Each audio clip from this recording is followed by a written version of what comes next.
हुआ। ये यहाँ पर सावरकर जी के बारे में बात कर रहे हैं, मुझे सावरकर जी के बारे में बात कर रहे हैं, मुझे इनसे पूछ रहा है, ये जो सावरकर जी का अपमान करते हैं, इनके साथी जो यहाँ पर बैठे होंगे उभाटा वाले, ये उभाटा वालों को मान्य है क्या जो ये सावरकर जी के बारे में बात कर रहे हैं? भाग्य कोई है नहीं मुझे लगता है यहाँ पर। मैं आपको राहुल जी, मैं आपको आपकी दादी इंदिरा गांधी जी का एक कोट देना चाहूंगा। आपसे बात कर रहा हूं। Responding to letter written by Pandit Bakhle, secretary to the Swatantryaveer Savarkar Rashtriya Smarak, making plans for celebrating the birth centenary of Savarkar. In her letter honourable Indira Gandhi ji dated May 20, 1980, Indira Gandhi ji writes back to Bakle saying, I have received your letter of 8th May 1980. Veer Savarkar's daring defense of British government has its own importance in the annals of our freedom movement. I wish success to the plans to celebrate the birth centenary of the remarkable son of India. मैं आपसे पूछना चाहूंगा, क्या आपकी दादी भी संविधान विरोधी थी क्या? आपको तो आदत है सावरकर जी के बारे में रोज अनाप शनाप उठकर बकना। मुझे लगता है कि सावरकर जी की पूजा, हाँ सावरकर जी की पूजा जो है हम सभी लोग यहाँ पर करते हैं और हमें अभिमान है।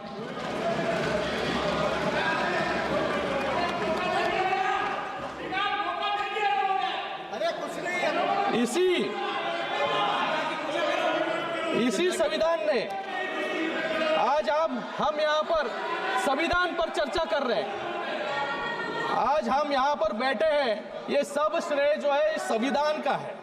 आज इसी संविधान ने एक साधारण परिवार से आने वाले नरेंद्र मोदी जी को प्रधानमंत्री बनाया और इसी संविधान ने आज एक सामान्य शिवसैनिक ऑटो रिक्शा चलाने वाले को महाराष्ट्र का मुख्यमंत्री भी बनाया। Sir, he took my name, sir. He took my name. He took my name, sir. I'd like to answer the question. Very good.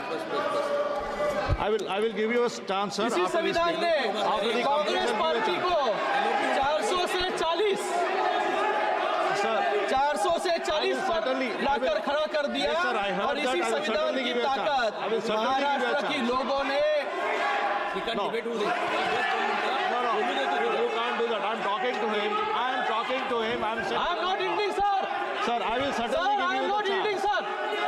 I will certainly give you the chance. Sabhabati Mohdaya, I am not ending, sir. After his speech, he is not yielding. इसी संविधान ने sir ये क्या ये कौन सा संविधान है? ये कौन सा संविधान है? हाँ चेयर के पास कैसे आ सकते हैं? हाँ Sir, he is not yielding. ये चेयर के पास आ गए। After he completes, I am giving you the chance. संविधान की दिवाली देते हैं सर ये। Let him continue. After he completes, I am giving you the chance. Sir, I am not yielding. No, sir. Just listen to him. I am not yielding, sir. Sir, इसी संविधान ने Congress party को 400 से 40 पर लाकर खड़ा कर दिया और इसी संविधान की ताकत ने महाराष्ट्र की लोगों ने हमें इतना बड़ा मैंडेट दिया जहां पर महाविकास आघाड़ी मिलकर भी लीडर ऑफ ऑपोजिशन जो है बना नहीं पा रही है। आज उस संविधान के 75 वर्ष हुए हैं और ये संविधान कितना मजबूत है उसका मैं आज उस संविधान के 75 वर्ष हुए हैं और ये संविधान कितना मजबूत है उसका मैं उदाहरण देता हूँ। टॉम गिन्सबर्ग जो यूनिवर्सिटी ऑफ शिकागो के प्रोफेसर हैं और जिन्होंने 1789 के बाद अपनाए गए विभिन्न देशों के 200 से अधिक संविधान का अध्ययन किया, उनके अनुसार पूरे विश्व में संविधान की औसत लाइफ सिर्फ 17 वर्ष है। ये गर्व की बात है कि हमारा संविधान 75 वर्ष से अडिग है और आगे भी हम सबको दिशा दिखाने का काम कर रहा है।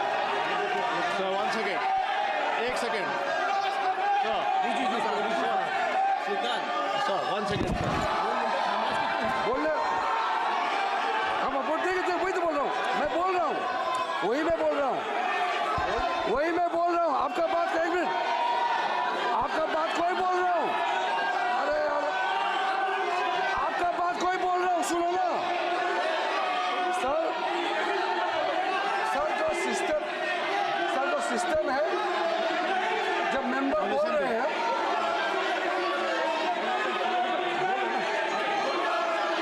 सर, जो रूल कहता है कि जो मेंबर बोल रहे हैं, किसी मेंबर का नाम लेते हैं तो उसका रिस्पॉन्ड करने का राइट रहता है, लेकिन जो बोल रहे हैं वो यील्ड करना पड़ेगा।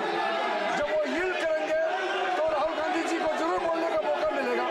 और आपने कहा था कि इनके बोलने के बाद लीडर ऑफ ऑपोजिशन को बोलने का मौका देंगे, वो आपका चेयर से कहा है, ये भी रूल के तहत ही है, ये संविधान विरोधी है और ये संविधान रूल में है। तो मेंबर यील्ड करेंगे तो ये बोल सकते हैं, और वरना तो आपने बोल ही दिया कि इसके बोलने के बाद राहुल गांधी को फिर से क्लैरिफिकेशन का मौका देंगे, आपने कहा है। Yes, sir. Yes, sir. I already mentioned that he is not yielding. After he completes, I will give a chance to you. Please complete. He will complete, then I will give a chance to him. Yes. Continue. Let him continue.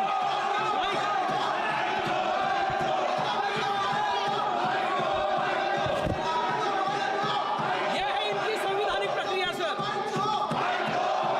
आप please continue कीजिएगा, उनके बाद में उनको chance देगा, उनको complete करने दीजिए। एक उदाहरण, इन्होंने एक उदाहरण दिया कि युवाओं के जो है अंगूठे काटने का काम यहाँ पर हो रहा है। एक उदाहरण में संविधान के आर्टिकल 45, जिसने ये मैंडेट था कि 10 साल के अंदर देश में 14 वर्ष तक के बच्चों को मुफ्त शिक्षा का अधिकार दिया जाए, लेकिन शिक्षा का अधिकार देने में हमारे देश को 50 साल लग गए, और 2002 में हमारी एनडीए सरकार ने शिक्षा का अधिकार जो है लोगों को दिया।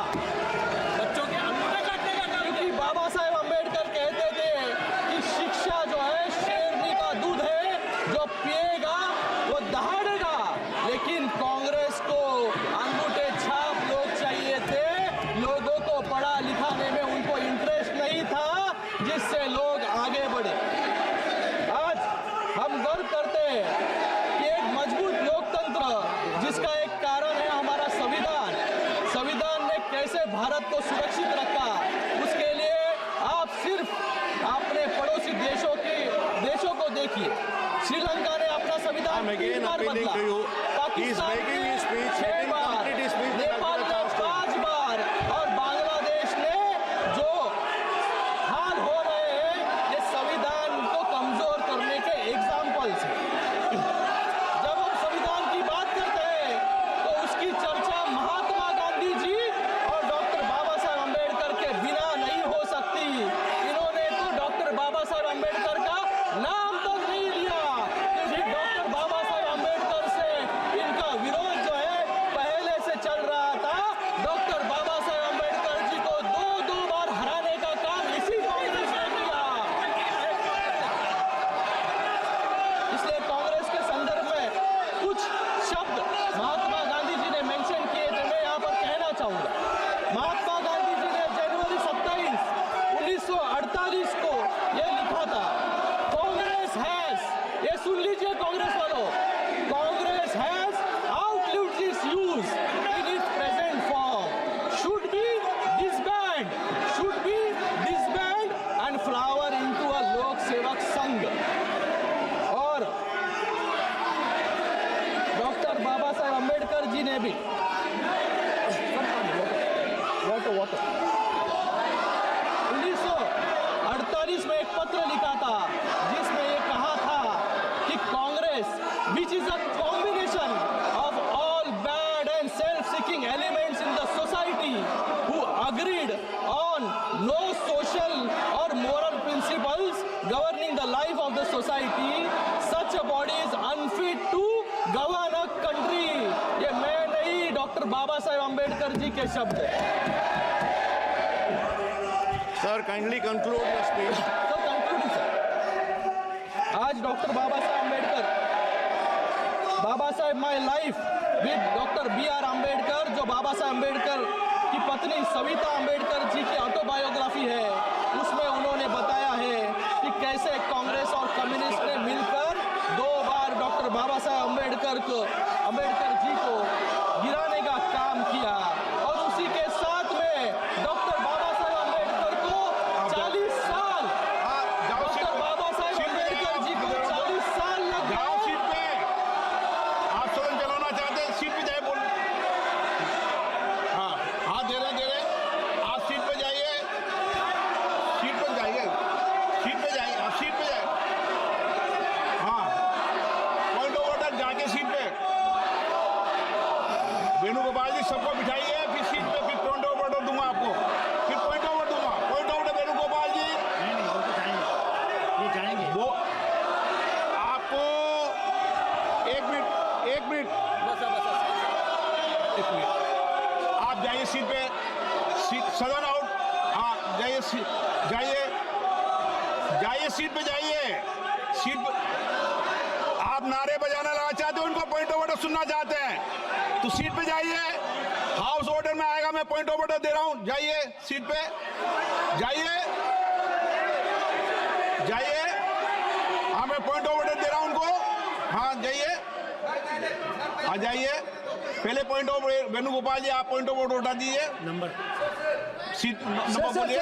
Sir, this house, sir, last day आप also. नंबर बताइए, नंबर बताइए। Sir, last day also, when you allowed me to speak. Rule number. Sir, 1 minute, sir. Last day also, sir. आप सब ज्ञान मत बांटिए। Sir, last day also, when you allowed me to speak, I narrated the parliamentary conventions. I quoted Shaktra and Kaul also. Every house, leader of opposition has a role, which in this house is totally denied. Whenever leader of opposition is standing for a speak, you are never allowing to speak leader of opposition. Whether this house is not belongs to leader of opposition also. Shaktra and Kaul is very clear. Whatever role that government side, Prime Minister has the role because ruling the party. He is the leader of the opposition. Okay. I told about the minister. My point is that honorable minister took his name. Okay. Honorable member took his name. LOP's name. Then ask the question directly to the LOP. Okay. Then LOP raised. I can answer it. Not allowing. Okay. You are every time, sir, every minute you are allowing parliamentary affairs minister. When we are asking for a point of order. मैं बता रहा हूँ, मैं दे रहा हूँ। Sir, मैं दे रहा हूँ आपको। आपकी बात सुन लीजिए ना। हाँ। We also, at least also, we should also feel that this house is also ours. But unfortunately, that feeling here it is not happening. This house, the entire, why we are discussing about the constitution, the primary principle of the constitution, this house should be at least to be everyone. The practice which we are witnessing here is that this house is only for government, BJP, which is not at all ready, sir. Therefore, this is quite unfortunate, sir. You are the custodian of the house. Okay. Please एक minute बोल रहा हूँ, आपको मौका दे रहा हूँ मेरी बात सुनो। माननीय सदस्यगण, मैंने पहले भी आपसे आग्रह किया है। नहीं, मैं सबको कह रहा हूं, और जो अभी वेणुगोपाल जी बोल रहा उनको बोल रहा हूं, सुनिए पूरी एक बात। ऐसे नहीं चलेगा सदन नियम प्रक्रियाओं से चलेगा। जिस समय आप बोलने की बात कर रहे हैं, माननीय विदेश मंत्री जी ने अपना वक्तव्य रखा, और नियम प्रक्रिया के अंदर यह है, लोकसभा की नियम प्रक्रिया अलग है, राज्यसभा की नियम प्रक्रिया अलग है। राज्यसभा के नियमों प्रक्रियाओं में सप्लीमेंट्री या पूछने का नियम प्रक्रिया है, लोकसभा में नहीं है। और आज तक कभी भी जब कभी स्टेटमेंट मंत्री का दिया हो तो कभी भी मैंने 5 साल भी किसी को भी बोलने का मौका नहीं दिया। ये विषय आप पहले जो मुझे बता, 1 मिनट बताइए, वो नियम प्रक्रिया। अब आपने कहा कि इस विषय पर मेरा आग्रह है, ऐसे नियम प्रक्रियाओं के अंदर ये रहता है कि पूरा भाषण समाप्त होने के बाद हम लीडर ऑफ अपोजिशन या लीडर या संसदीय मंत्री को पॉइंट ऑफ ऑर्डर भी बीच में बाद में बोलने का मौका देते हैं। ये एक मिनट, नहीं मैंने कभी नहीं दिया, बीच में नहीं दिया, इसीलिए। लेकिन आप आग्रह कर रहे हैं, तो मानो प्रतिपक्ष के नेता बोलना चाहते हैं तो अपनी बात कह दें। सर, उन्होंने मुझसे पूछा, कुछ नियम अध्यक्ष के भी होते हैं। मेंबर ने पूछा कि इंदिरा गांधी जी की सावरकर पे क्या व्यू थी। मैंने ये सवाल एक बार इंदिरा गांधी जी से पूछा था। हाँ, जब मैं छोटा था मैंने पूछा था और उन्होंने बोला, इंदिरा गांधी जी ने बोला कि Savarkar ji compromised with the British, wrote a letter to the British and asked for forgiveness from the British. और उन्होंने बोला, इंदिरा गांधी जी ने बोला that गांधी जी जेल गए, नेहरू जी जेल गए और सावरकर जी ने माफी मांगी थी। ये इंदिरा गांधी जी की पोजीशन है।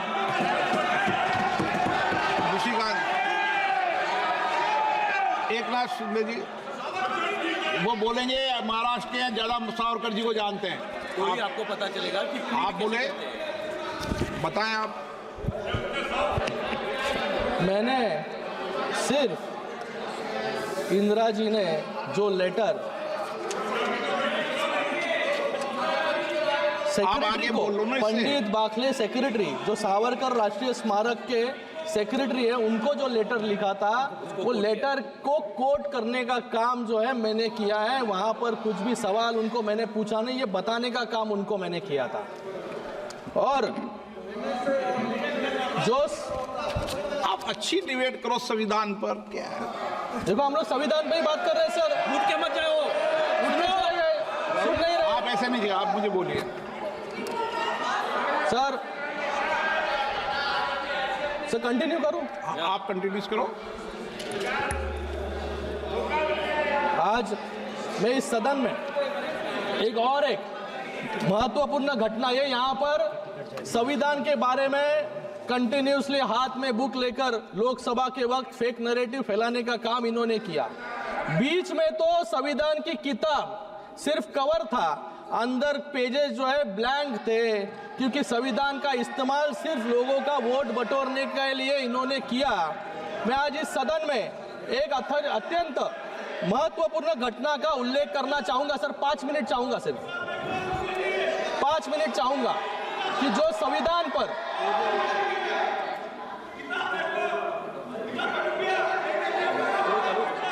ये यहाँ पर संविधान के बारे में लोकसभा से डिबेट कर रहे हैं, संविधान खतरे में है, संविधान खतरे में है। लेकिन संविधान किसके राज में खतरे में था, ये मैं बताना यहाँ पर चाहूंगा। एक घटना का उल्लेख करना चाहूंगा जो हमारे संविधान और न्यायपालिका के इतिहास पर गहरी छाप छोड़ता है।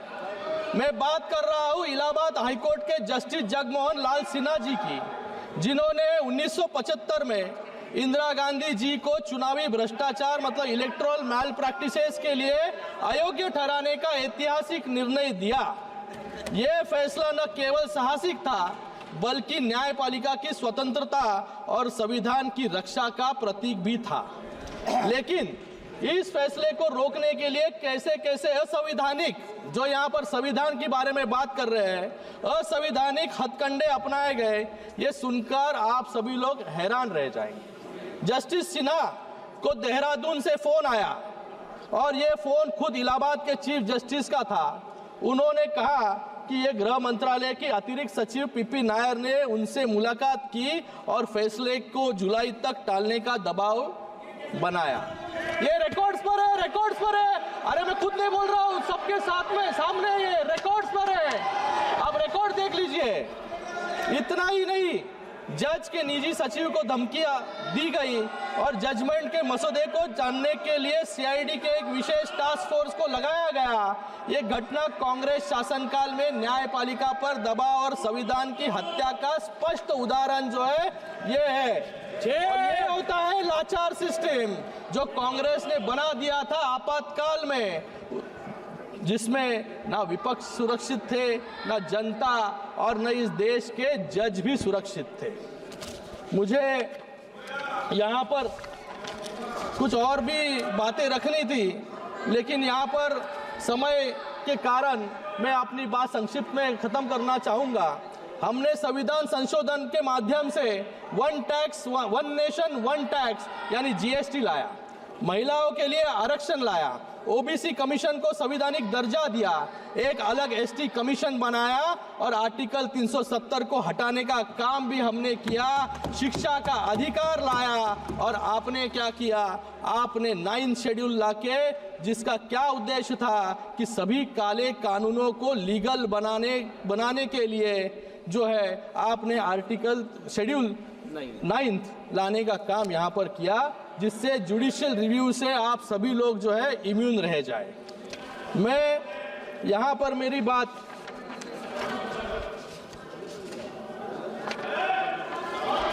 यहाँ पर इन्होंने धारावी की बात की। सर, मैं मुंबई से आता हूँ, धारावी के लिए बात करूंगा।